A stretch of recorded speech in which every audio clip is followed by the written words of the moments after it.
আপনার টাকা, সুদের টাকা আপনার কোরবানি দিছে, হবে না, হবে না, কবুল হবে না, আর শাজিমে যাবে না।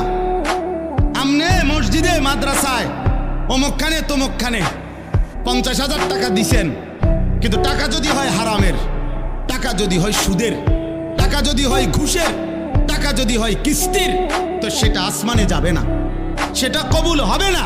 স্লোগান মিলতে পারে, বুঝেন না কথাটা? জনাব অমুক 30,000 মার হাবা, মার হাবা, এটা ঠিক আছে, মারও ঠিক আছে, হাবাও ঠিক আছে, কিন্তু আরশে আজিমে যাবে না। আসমানে যাইতে হলে কি হইতে হবে? হালাল হইতে হবে, পবিত্র হইতে হবে, গুনামুক্ত হইতে হবে, গুনামুক্ত। অতএব গুনামুক্ত ইবাদত, আমার নামাজ, আমার রোজা, আমার হজ, আমার যাকাত, আমার সব কিছু যেন আল্লাহ এবং তার রসুলের নির্দেশনা মতো হয়।